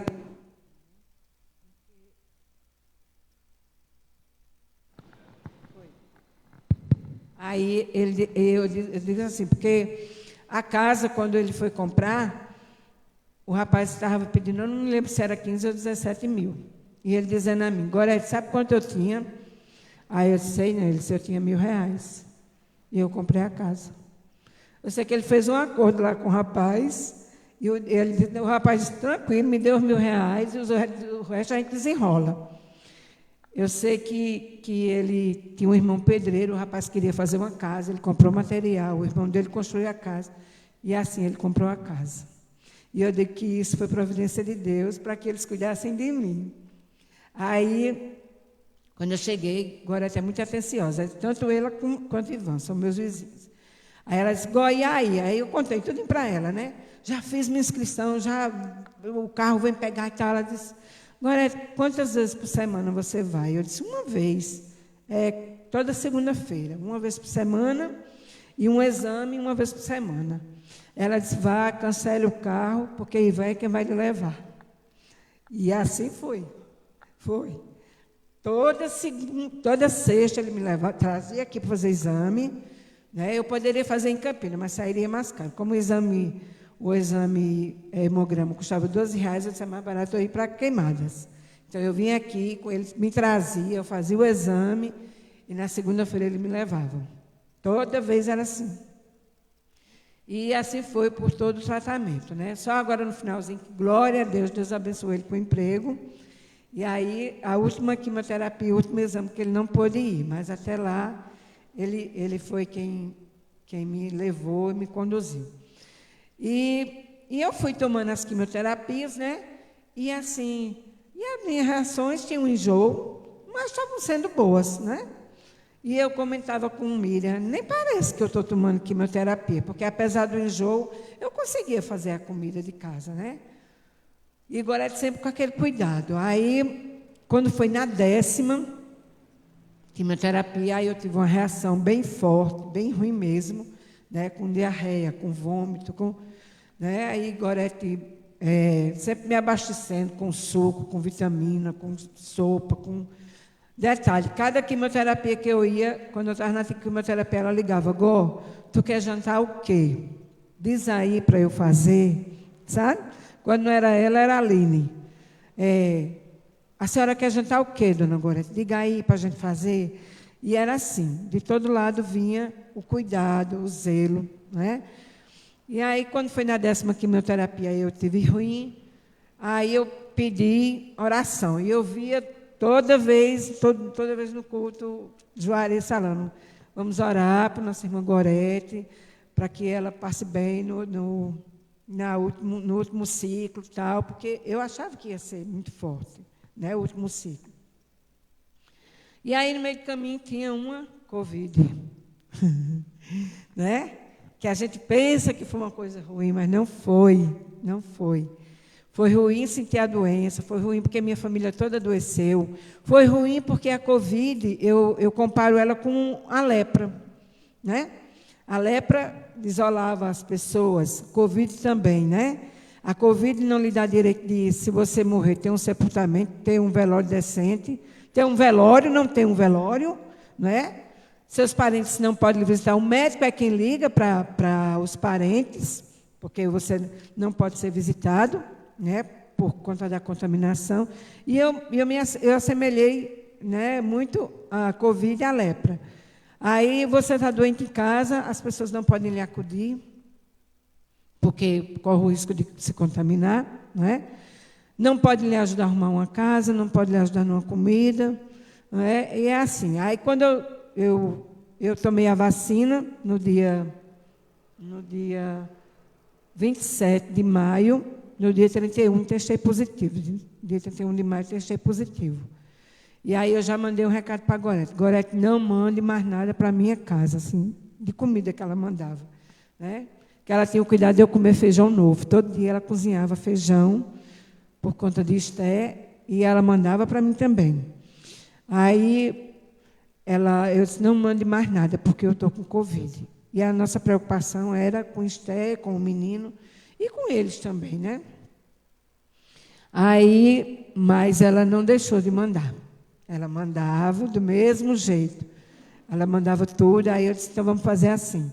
Você manda, eu boto a vasilha no terraço, Ivan derrama na vasilha e eu pego e ele leva a sua vasilha. E assim nós fizemos por um bom tempo.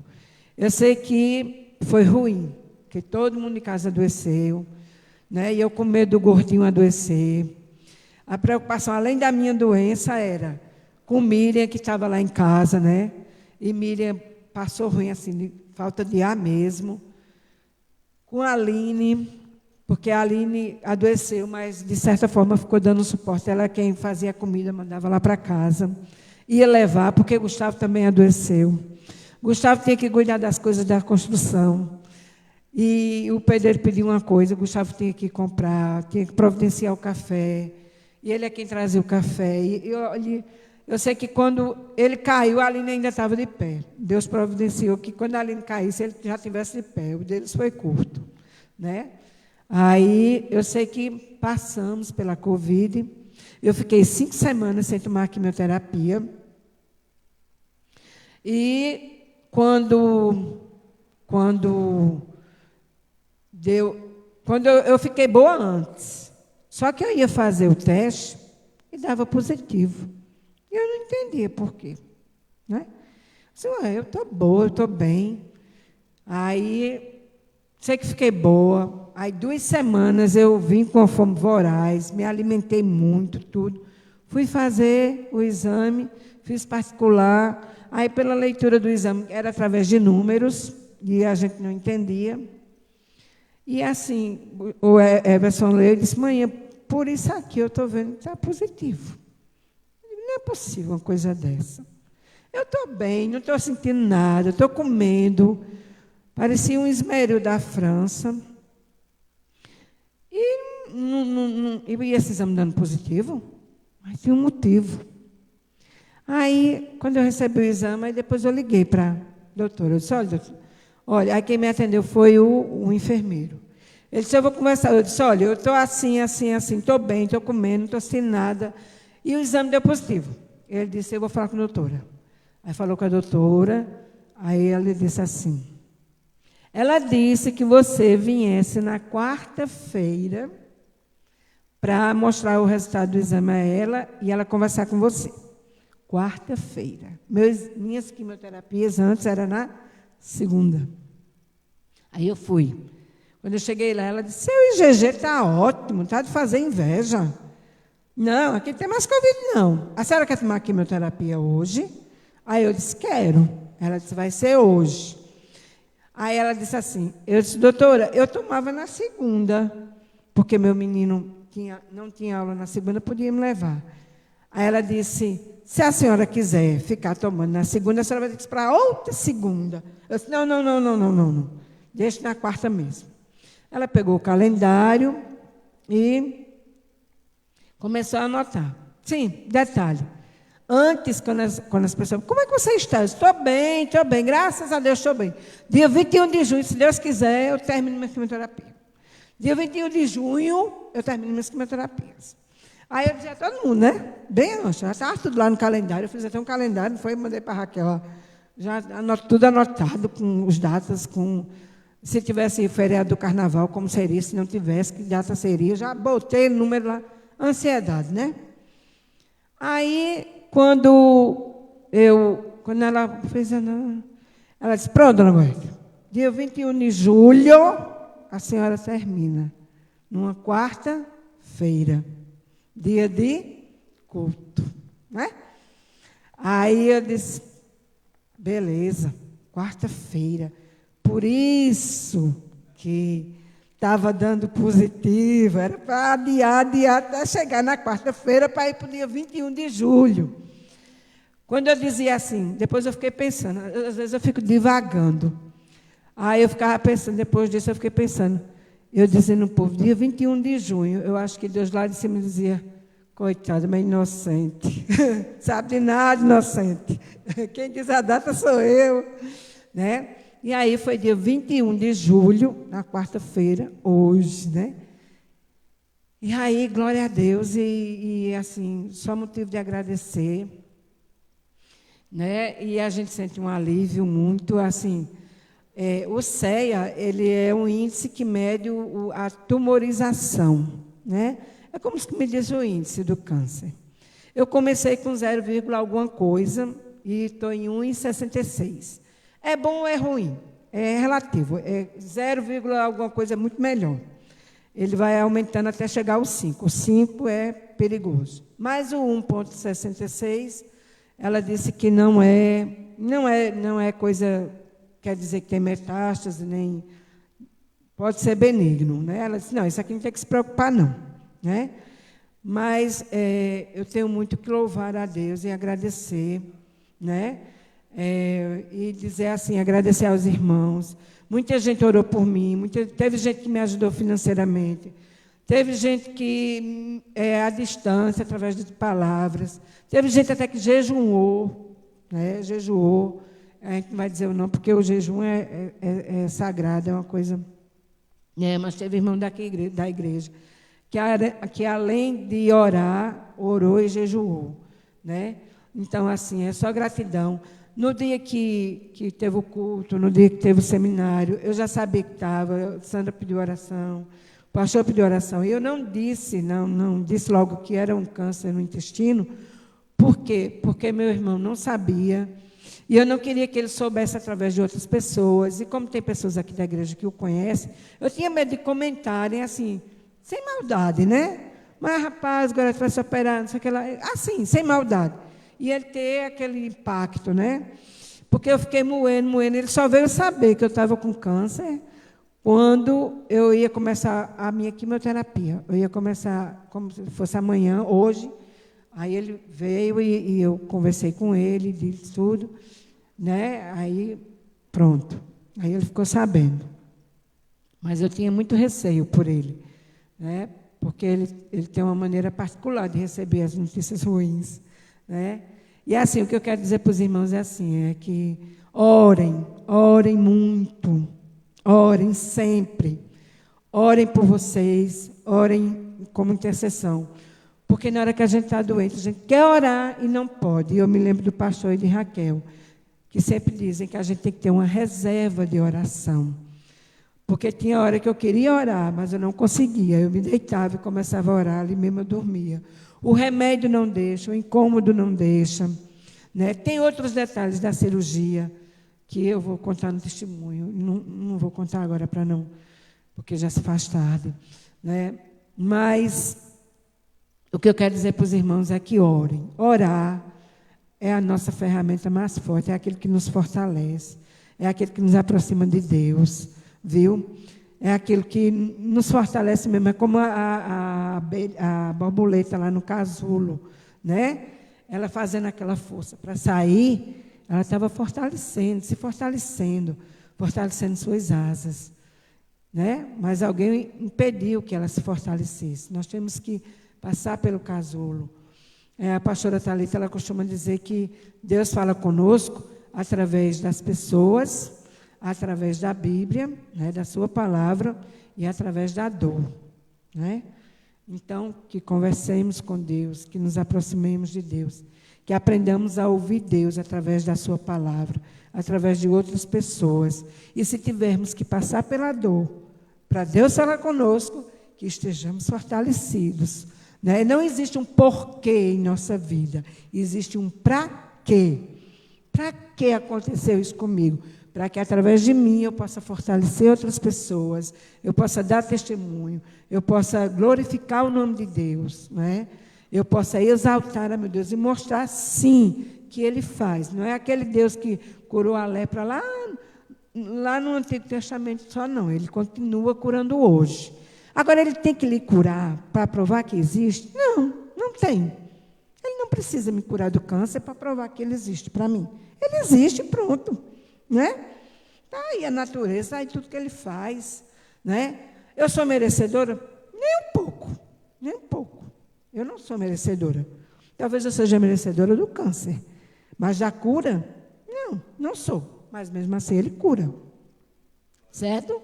Então, assim, Ele cura, Ele sara e Ele ama. Eu vinha comentando com Sandra, e se a gente tivesse um grão do amor que Deus tem por nós, nós faríamos muita gente feliz. Né? A gente poder agradecer pelo que a gente tem, nunca olhar o que a gente não tem. Né? Tem gente assim, não, mas no Gorete a senhora já perdeu tantas pessoas na sua família, não sei o quê. Perdi. Mas Deus colocou outras tantas.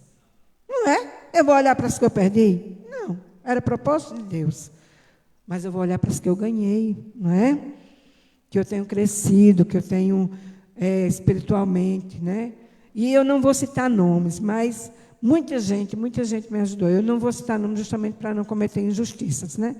Mas o pastor Sandra, muita gente, Raquel, Juarez, Gorete, Ivan, e minha família, e todo mundo da igreja. Viu? Esses é o que eu me lembro assim, mais que eu corria. Quando eu estava apertada, eu corria para eles. Né? Então, assim, eu só tenho a agradecer a meu Deus, agradecer pelas enfermeiras que Ele colocou, por ter sido atendida no HU, um tratamento muito bom, pela médica que Ele colocou no meu caminho, pelo médico que me operou, né? Que foi um anjo na minha vida. A Raquel conheceu ele, uma pessoa magnífica, né? E, assim, é só agradecer. E em dezembro, se Deus quiser, nós estaremos aqui contando os detalhes. Em nome de Jesus, viu? E muito obrigada a todos. Eu sei, todos oraram, cada um na sua maneira. Teve gente que não orou, mas rezou, porque era católico, rezou. E eu agradeço também. Teve gente que fez promessa, né? Eu tenho uma amiga que ela disse, olha, eu fiz promessa, eu vou ter que pagar minhas promessas. Eu disse, pô, pague.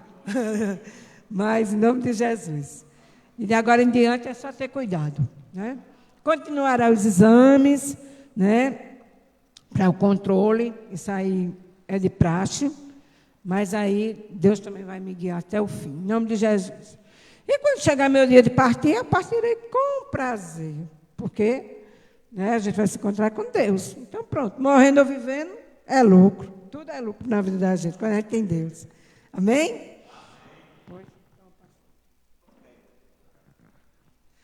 Queridos, graça e paz, mais uma vez. Pedir os irmãos fiquem de pé, porque depois de um negócio como esse, Gorete, só tem que orar por você. Agradecer a Deus. Então, Gorete, fica aqui comigo. Pedir aos irmãos que ergam suas mãos em direção a essa amada irmã, para que Deus abençoe a vida de Gorete.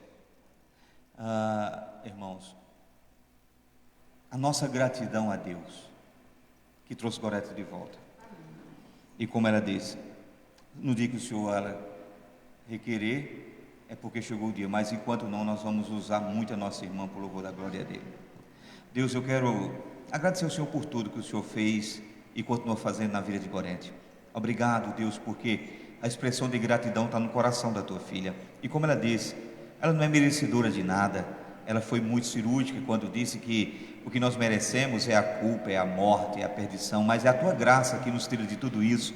É o Senhor que curou a tua filha, ó Deus, porque o Senhor a ama. E aqui nós estamos unindo nosso coração em gratidão a essa casa, a essa família. E nessa noite, é a noite que o Senhor determinou antes que a Gorete existisse. Os seus planos eram uma outra data, era um outro dia, era um outro momento, mas na eternidade, o Senhor havia preparado esse dia, o dia 21 de julho de 2021, o dia que tua filha iria estar nesse local dizendo: eu sou mais do que vencedor em Cristo Jesus. Então abençoa a vida da tua filha e agradeço pela vida dela. Em nome do Pai, do Filho e do Espírito Santo, a igreja diz: recebam a bênção. Que a graça salvífica do nosso Senhor e Salvador Jesus Cristo, o amor de Deus o Pai, o poder, a comunhão, as consolações que só adviram do teu Espírito, Senhor, repouse sobre cada um de nós, repouse sobre a vida e a casa de Gorete, repouse sobre a cidade de Queimadas e sobre todos os teus filhos espalhados nos 4 cantos do planeta Terra. Se você for abençoado, diga amém. Amém. Foi muito abençoado, diga glória a Deus. Glória a Deus. Cheio no coração de todos, em nome de Jesus.